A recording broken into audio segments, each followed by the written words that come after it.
Today on the Talent Cast, the missing piece of your recruitment puzzle has almost nothing to do with recruitment. Back in a second.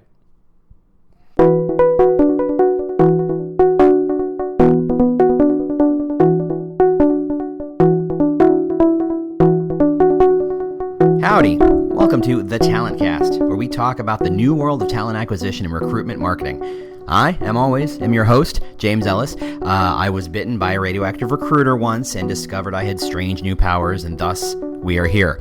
This podcast is not sponsored or supported by anyone whatsoever. We've instituted a 100% no pitching rule. We're here to learn, teach, and discuss so we can all become better recruitment marketing thinkers. I'm not here to sell you anything. If you like this podcast, and I really hope you do, tell the world on LinkedIn and Twitter and any other place you're professionally social. I'm pretty sure your friends don't care.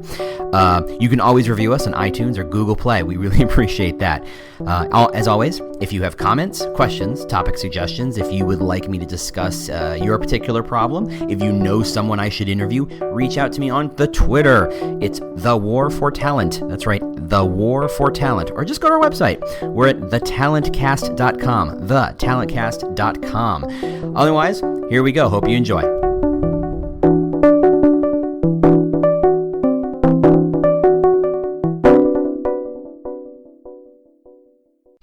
Hey, it's James Ellis here. How you doing?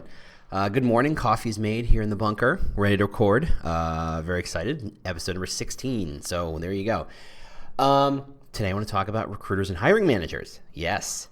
So if you do a little basic math, if you go back and you look at how much you spend on your ATS and your media and your website and your social media and your pay-per-click and your SEM and your SEO and your events and your recruitment events and your campus events and your hiring events and it's a long list. You're going to notice that's like all your budget, right? That's all of it. I mean, your recruiters, recruitment marketers, talent acquisition people, it's all about getting people in the door, right? Getting them into the company, being aware, apply for that job, apply. The application ends up being, for the most part, for most companies anyway, not all of them, the ultimate metric. How many applies did that job get? How many applies did that recruiter get? That's what you measure. That's what you look for. That's the sign of success, right? Yay, we win. No, that's not actually true. So the thing is that, and having spent the last 3 years in the recruitment marketing world, thinking and talking and hanging out with recruiters and recruitment marketers, I used to always say that the funnel started with, you're unaware of the marketing funnel. You're unaware of the job or the company. You're aware of the job or the company. You become interested in the job or the company. You see the job and you're like, let me go do some research. I'm going to go validate my interests. So I'm going to decide to apply, and then I apply. Yay, I'm done. And the truth is, that's like step one. I had a recruiter tell me once, the truth is I don't turn those job recs off on the website until the butt's in the seat. It's not done until it's done. And I think that's the smartest move ever. I think that's the smart way to think about it. While our metrics are all about how many applies did we get, how many people did we draw in, because quality metrics are really thin and barely, whatever. That's what we focus on. And the problem is that that's not the full funnel. In fact, that's the step one of the funnel. The rest of the funnel are things like, filtering out resumes and phone screeners and first round interviews and second round interviews and the offer and the negotiation and the acceptance and then again the butt in seat. That's the rest of the funnel. So if you're doing an amazing job as a recruiter and the metric is the apply process and you are stuffing the funnel full of resumes of wonderful human beings, and that's fantastic, and you're doing a killer job, and you think that's the end of the process, you're wrong. Now here's the problem. Who's in charge of that model of thinking? Recruiters are in charge of recruiting. Recruiters are paid to think about how do I get people to apply for that job. And they'll shepherd them through part of that process, of course, but really it's all about how do I get people to apply for that job. Recruiters can easily just say, look, I brought you 100 qualified candidates and you didn't choose any, or you didn't do the work, hiring manager or manager or whatever. I can't help that, and that's kind of true. I'm not going to quibble with that. The recruiter can only do so much. The recruiter can't put the butt in the seat, right? If I'm hiring for a new accountant, the recruiter can give me options, but the recruiter can't put the butt in the seat. And I had no idea 3.5 minutes in I'd be saying the word butt quite so much. You're welcome, everyone. You can't, you don't have the power, the authority to make that hire happen. So all you can do is focus on getting people in the door and getting them introduced to the right people and getting them to see resumes and getting them to understand the jobs. You're finding the right people, so you're presenting the right people. That's as much as a recruiter can do. A hiring manager, the person who actually is going to feel the value of the work being done by that new hire, is on the other side of this fence, this huge, huge fence.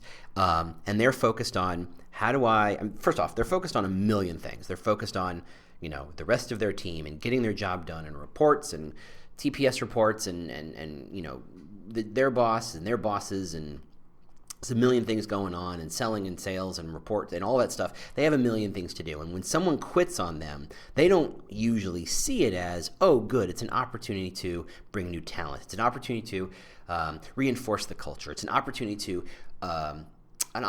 really increase the number of skills I have at my disposal for my team. No, what they see is, oh, for the love of all that's holy, I got to stop what I'm doing for the next 4 weeks and focus on hiring someone who I don't know and I don't feel comfortable with and I don't know what I'm doing, and I got to hope, I'm going to cross every finger and toe and hair I got left to say, man, I hope I made the right choice. I'm picking that person over that person, and when they come and they can actually make eventually one day a positive impact on this company. That's how they think. It's too bad.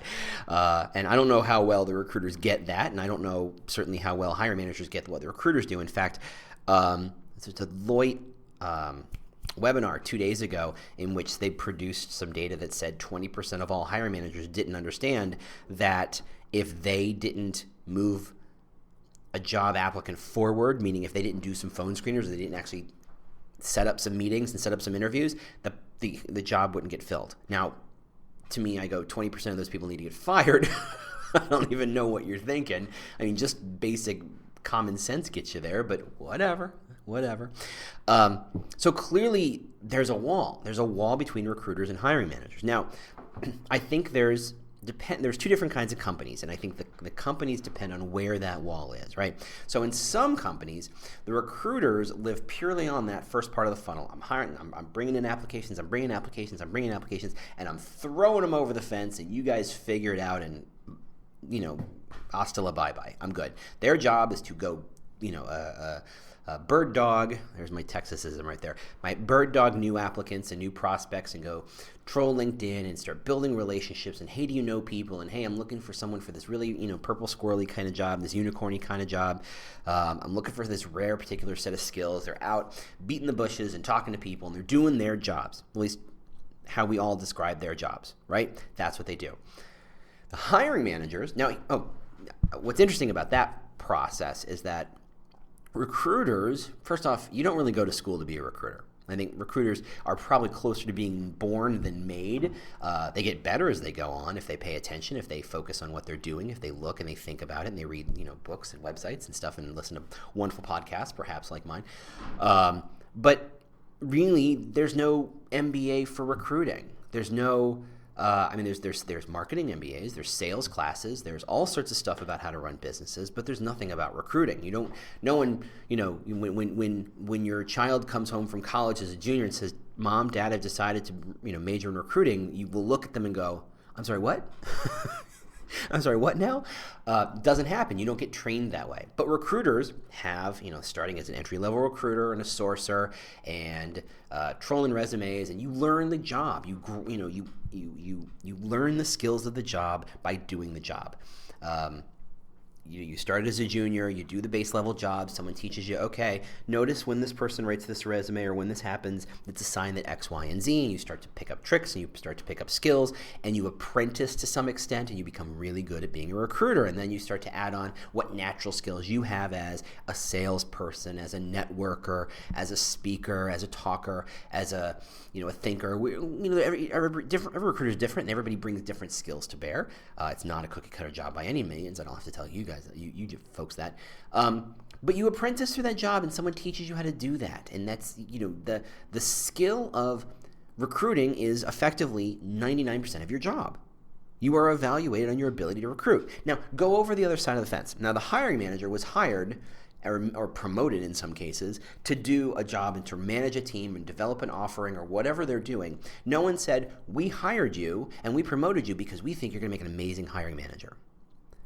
That is not usually something that enters into their mindsets. That's usually not part of the process. Can you do the job of understanding the thing and managing a team and and helping people grow and selling it and being accountable for your TPS reports and all that stuff? That's what the job of management is. A hiring manager usually focuses more on their quarterly numbers or their monthly numbers, their quarterly reports and all that stuff, and making sure the thing gets done, not about staffing up, right? No one teaches that. You can get an MBA in business management. No one teaches you hiring. There's no skills for that. And in fact, the people who seem to care about, in my experience, and correct me if I'm wrong or if you think I'm way off base here, but most hiring managers treat the process of hiring as this thing they have to do. It's kind of like it's an add-on that no one wants to do. It's like when you buy a new house and it's a pretty house and you're like, oh, thank goodness it has a house, but you still have to clean the gutters. And no one said, I bought this house because it had amazing gutters. No one picked the house because of the gutters, but it's a task you have to do as part and parcel of doing this job because you have to build a team, and your team is, predicates the ability to execute and to grow and to generate all those wonderful reports and do all those things. You have to build a good team, but no one teaches you how to hire. No one taught. I've been in so many interviews with people who are, not stupid people and certainly not young people who I swear they didn't know how to interview. How many of you have been in or heard of people still asking me, give me your biggest weakness question in an interview? Yes, people still do that. It's unbelievable. It's the 8-track tape deck of the interview question. It is so old, it's got whiskers. It's so old, it remembers voting for Carter. It is so old, you can't believe this. And yet people use it all the time. Why?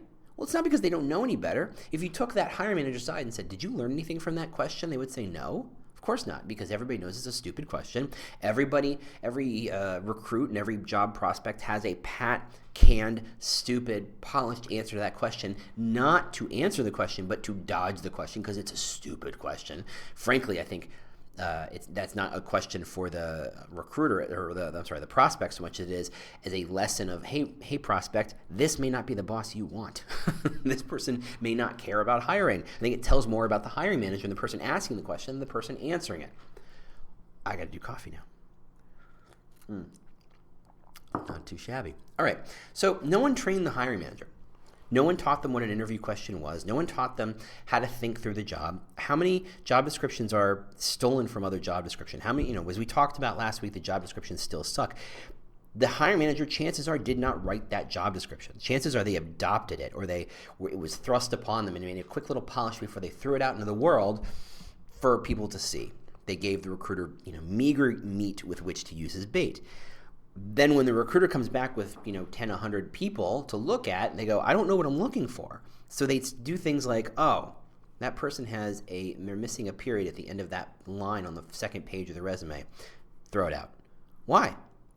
They're just, the ugly truth of hiring managers' jobs is that they're not looking for a good candidate. What they do is they go through resumes, the big pile of resumes, and I hope someone teaches job seekers this too. They go through a big pile of resumes, and all they're doing is looking for reasons to throw them out. They're trying to turn a pile of 50 or 100 into a pile of 5 or 10, something they can get their head around and their hands around and say, okay, I know what this is. So all they're looking to do is throw resumes out. So the missing period on page 2, which means nothing for the job because it's a job for, I don't know, a sales guy or a shark or a networker or a marketer or someone for whom that level of detail would be nice to have, but not exactly mission critical. It's not like they're your quality assurance person or your reporting expert or your accountant. Those are people for whom the ability to be detail oriented are crucial to the job, right? So they're just looking for excuses to get rid of your resume because they can't think of it. Because most hiring managers don't know how to evaluate a resume and say, man, this person has real potential, or this person has real talent. What they're trying to do is say, in 100 resumes, get rid of as many of these as I can. Make this a manageable size, which is brutal because in the process, they're throwing out real talent. Whatever. So no one taught the hiring manager yes, I get it. You're looking for reasons to throw these people out. Maybe you should be looking for reasons to keep them. And maybe beyond that, maybe you should have in your head the crucial skill or skills this person needs to have. If you're looking for a developer, obviously they need to be able to code in whatever coding language you're talking about. But do you need a coder who is going to start projects and finish them? Or do you need a coder who works well in very big teams and is a team player? Or do you need a coder who knows how to manage existing code? Those are three different people. I mean, three radically different people. And someone really good in one is going to be atrocious potentially in the other two. But the hiring manager is just looking, throwing it out. Don't like that period. Don't like that font. Don't like that color. Don't like that layout. Don't like the blah, blah, blah, blah, blah, blah. Didn't go to a good enough school. Didn't go into a big enough job. Didn't have enough years experience. Blah, blah, blah, blah, blah. They're looking for excuses to toss it out. Hiring managers are never taught this stuff. It's brutal. So consequently, when thrown a stack of resumes by the recruiter over the wall, they don't know what to do and they end up hiring meager. They end up hiring in the middle. When you don't know how to hire, and we're going to get back to where that wall is in the two different companies in a second. When you don't know how to hire and you don't know how to say, look, person A had all the qualifications I asked for, but I don't think they're going to just jazz. I don't think they're going to run with this. I think they're going to just be order takers, and that's not what the job is. What I want is someone who knows how to start and end things and get things done. And this person, they don't quite meet 100% of all the qualifications, but they really feel like someone who knows how to start projects and get them done. They don't know how to say that because if that person sucks, if that person screws up, if that person, it's on their head, and so they have to be able to turn around and say, look, I chose this person because they met all the qualifications. You can't blame me. Blame the qualifications that I wasn't in charge of. You know, it's a way of passing the buck. It's a way of avoiding blame. And because they don't feel confident about hiring because no one taught them how to do it, they're going to aim for the middle every time. It's sad, but here we are. The other kind of company, getting back to that, is the company where, so in my line, there's a timeline in which you say, okay, finds applicants, compels them to apply, phoner, interview, offer, negotiation, and hire. Right? That's the timeline of, standard, funnel, if you were me. And in the first kind of company, the recruiters are really only there up until they apply, at which point their job is to find more prospects. And that means the hiring manager has to own more of that funnel. They have to do the phone screeners, and they have to do the first and second round interviews. They have to make the offer. They have to kind of negotiate this stuff. And sometimes a recruiter will jump in, or an HR will jump in to help with some of those negotiating offer type spaces. But in the end, once the pile of resumes has landed on the hiring manager's desk, that's their job. There you go. Figure it out. The other kind of company is one where recruiters own more of that process, where the recruiter shepherds the person through the process, where they are the touch point for the entire hiring process. So they, look for and go looking for prospects and go looking for good people and go reading resumes and go compelling in the application. And once the application happens, they will highlight some really interesting prospects for the hiring manager and let the hiring manager say, okay, I want you to do phoners on these 4 people and tell me who you think is good. The recruiter can do phoners and kind of grade them. And I think a good hiring manager or really a good recruiter should know how to tell a hiring manager, what should I be looking for? Am I looking for diction and language and accent, or am I looking for someone who is a self-starter? Am I looking for someone who is self-motivated and ambitious? Or am I looking for someone who's happy to do the exact same job day in, day out without a single mistake? What are you really looking for? And of course, on the phone, you can only get so much, but the recruiters, here's my experience. Love them or hate them, recruiters are wonderful, horrible, beautiful people, all mixed up because we're all complex individuals. But they've usually talked to 1 million people, and my experience is recruiters are usually pretty good at fishing some of that good information out. And they have really good gut instincts about saying, look, this person isn't a self-starter, this person isn't ambitious, their resume makes it sound like they are. And they tried to tell me a story in which they were, but between the lines, I got the sense that they weren't. Now, of course, the recruiter doesn't have to make the call. They can, the hiring manager say, yeah, that's fine, I'll bring them in anyway. But the recruiters have such instincts because of purely through experience. They've been doing this a long time. So, and the recruiter can and they'll call back to the prospect and say, okay, things went really, really well. We're going to set up an in-person interview. You're going to meet this person at this time. Give me a call when you're done. Make sure we're all good. And then, finish with, when the hiring manager says, yes, this person was great, let's hire them. The recruiter might even handle the negotiation and hire process up into the point where maybe not quite to onboarding, but certainly to the point of, okay, here's your start date. And then at this point, I'm going to hand you back to the hiring manager who's going to give you details on how to do it. The recruiter has a lot more work to do there. The workload is much, much different than it is in the first model. And I think companies fall into one of those two groups where the recruiter is just there to bird dog applications or there to shepherd people through the process. And obviously there's some gray areas in that space, but generally companies fall into one of those two buckets. Now, I don't think there's the right answer as to what bucket or which type of company every company should be. I don't think that's a way to go. I think you first off have to know, this is who I am. Yes, I'm type A, or I'm the type 1 or type 2. I am the company where the recruiter is just there to bring in applications, and I'm leaning on my hiring managers to make good choices and to do the good work and to find good people. Or I hired good recruiters so they could really bring to bear the expertise and the experience of finding people and shepherding through the process. And that's the kind of company I want. I don't think there's a right answer. I think there's pros and cons to both, and I think certain companies will gravitate towards one or the other. However, what I want to say here is that you can't in any way, shape, or form, and I talked about this a bit, you can't assume that the hiring managers know what they're doing, because this is not what you pay them for, really. You pay them to keep sales up, or you pay them to keep records done, and you pay them to keep everybody showing up on time, and you pay them for a million other things. This is just one of them, and this is not an area that they're trained for. If you really are serious about talent, this is why I say the missing piece of recruitment and talent acquisition happens here in the bottom, because this is the part that, one, isn't in your worldview. If you're the head of talent acquisition, the recruiters work for you. The hiring managers do not. And in fact, it's a whole different world over there, and lots of frictions happen when those two worlds try and collide, when the assumptions are made that recruiters understand the hiring manager's job and vice versa.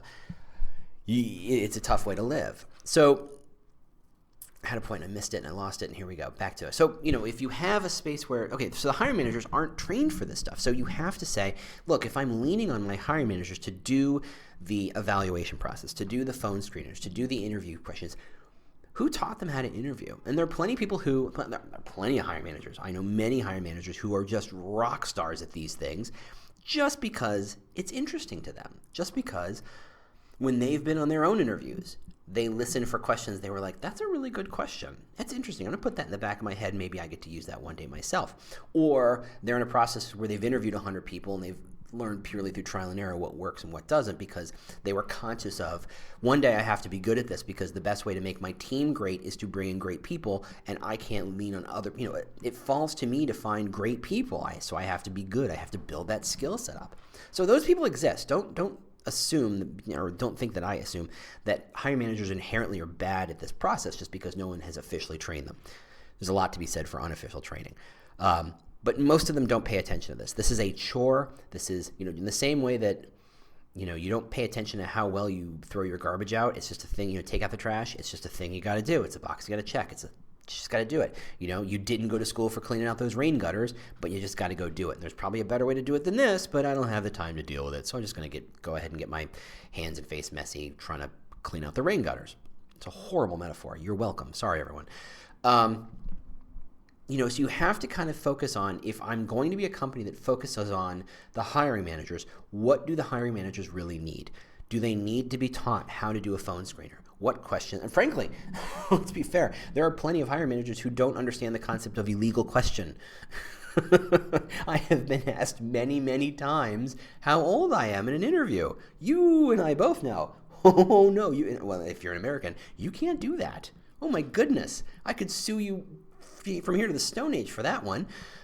Defamation and anti-age bias all up the wazoo. Oh, there's no way. That's a bad idea. But no one taught them. No one told them. You're a recruiter. You get this. You know that you can't ask them what religion they are, if they're a woman, if they intend to have kids, what their family's like, or how old they are. Or, you can't ask those things. You can't. It's horrible.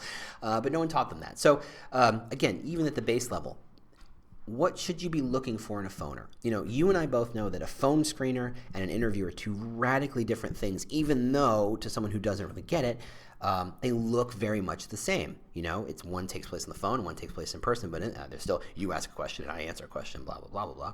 No, a phone screener is really about, I'm just double checking to make sure you don't have two heads and you meet some very basic quality. A phone screener is effectively, I'm going to waste 15 to 30 minutes of my time now to make sure I don't waste an hour of my time later, right? That's the best way to think of a phone screener. I'm here to get rid of people who are obvious idiots and people who don't meet the qualifications and who just don't meet the basic needs for the job, and get rid of them now. I'll waste my time on the phone now so I don't have to waste a full hour of me and, God help me, my team's time doing a group interview of you. That's really what a phone screener is. A real interview, of course, is a conversation, but a focused conversation with an intent, that's a different thing, right? It's a very different thing. And whether your interviews are half an hour or 2 hours, all day executive recruiters, doesn't matter. It's a conversation with an intent. But again, recruiters know this. Most hiring managers don't. If they know it accidentally, or they know a piece of it.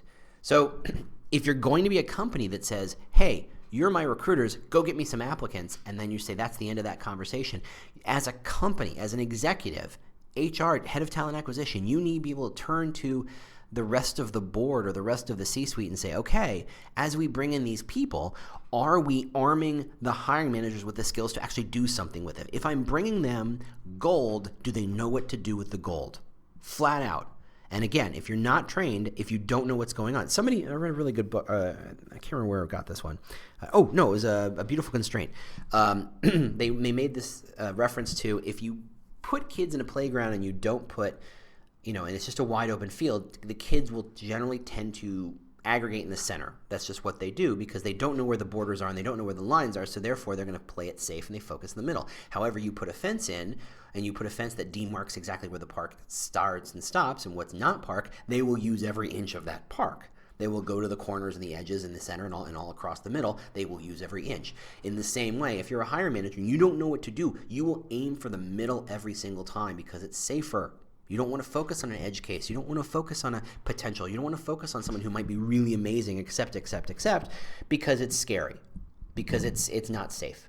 And so as talent acquisition manager, you have to be the one who says, look, I'm going to help you build a fence. I'm going to help you understand this model so that you can make, not gamble certainly, but I would say make choices, make real choices, not just gravitate towards the middle, but to really say, I'm going to take a risk here. I think there's something very potentially interesting with this person, and I want to be able to define what it is and who it is.